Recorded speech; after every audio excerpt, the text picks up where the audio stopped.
Good morning అందరికి. IPL అయితే last స్టేజ్కి వచ్చింది. నిన్నైతే Mumbai Indians versus Punjab Kings అయితే జరిగింది. ముంబై ఇండియన్స్ అయితే గెలిచింది అనూహ్యంగా. నిన్న జస్ప్రీత్ బుమ్రా అయితే కెప్టెన్ వివరించాడు. ఎందుకంటే హార్దిక్ పాండ్యాని పక్కన నెట్టారు. సూర్యకుమార్ యాదవ్ తనకి కొడుకుట్టాడని చెప్పి ఇండియాకి వచ్చేసినట్టు మామూలుగా అతను ప్రదేశానికి అతను వెళ్ళిపోయాడు. అందుకని ఇంకా మరి కెప్టెన్స్ ఎవరు చేయాలనుకున్నారో మరి రోహిత్ శర్మ పక్కన ఉన్నాడు. సో అందరూ పక్కకి వెళ్ళిపోయేటప్పటికి ఇంకా ఎవరు తొలిగినట్లేరు. జస్ప్రీత్ బుమ్రా అయితే కెప్టెన్ చేశారు. నిన్న జస్ప్రీత్ బుమ్రా బౌలింగ్ కావచ్చు, కెప్టెన్సీ కావచ్చు చాలా బాగుంది. పనికొస్తాడు ఫ్యూచర్లో కెప్టెన్గా. నన్ను అడిగితే బౌలర్ అయినా సరే కెప్టెన్గా బాగానే పనికొస్తాడు. ఇంతకుముందు కూడా కెప్టెన్సీ చేశాడు. మన ఇండియాకి అనుకుంటా ఎవరికి మొత్తానికి ఒకసారి కెప్టెన్సీ అయితే చేశాడు. అది ఫట్ అయిందో హిట్ అయిందో నాకు చాలా రోజులు అనేది గుర్తులేదు. చాలా ఎప్పుడు పురాణ కాలం ఒక 3-4 years కూడా అయి ఉంటుంది చేసి. ఇప్పుడు మళ్ళీ ఐపీఎల్లో ఫస్ట్ టైము ముంబైకి అయితే కెప్టెన్సీ చేశాడు నిన్న. ఎవరు లేరు మరి కెప్టెన్స్ అక్కడ. సరే మరి ఇతన్ని అయితే కెప్టెన్సీ చేయించారు. నిన్న బాగానే చేశాడు. 8 wickets అయితే పడగొట్టాడు 200 runsకి. వాళ్ళదే 205కి 4 wickets.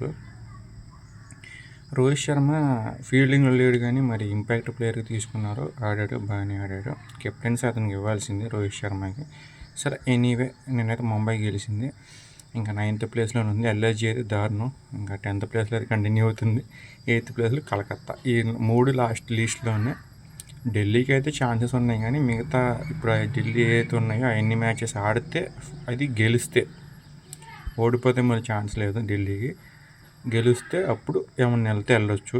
లేకపోతే దానికి చావురేవులాగా ఉంటుంది. ఎందుకంటే పైన టేబుల్లో ఉన్న వాళ్ళు ఏమన్నా ఒక 2-3 మ్యాచెస్ ఓడిపోయినా 100 పడిపోయినా అప్పుడు దీనికి ఛాన్స్ వచ్చి తప్పించి కొంచెం 50-50 ఛాన్సెస్ కూడా అనుకోలేం. 70-30 ఛాన్సెస్ అనుకోవచ్చు. ఇదన్నమాట నేను మ్యాచ్ అప్డేట్స్. నేను పంజాబ్ కింగ్స్ బ్యాటింగ్ అయితే చూశాను. చాలా లేట్గా వేశారు ముంబై ఇండియన్స్ బౌలింగ్. సో నేను నిన్న ముంబై ఇండియన్స్ బ్యాటింగ్ అయితే చూడలేదు. నేను ఎదురుపోయే తొందరగానే. సో ఈ మ్యాచ్ అప్డేట్స్ మీకు ఎలా అనిపిస్తుందో ఖచ్చితంగా కామెంట్ చేయడం మాత్రం మర్చిపోమాకండి. నా ఛానల్ కొంచెం షేర్ చేసి, సపోర్ట్ చేసి, సబ్స్క్రైబ్ చేసి కొంచెం ఫాలో అవుతుండండి. నాకు కూడా బూస్ట్గా ఉంటుంది అనమాట.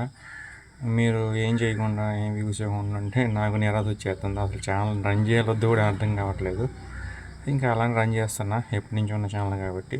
సో అర్థం చేసుకోవాలనుకుంటున్నాను. Thank you so much.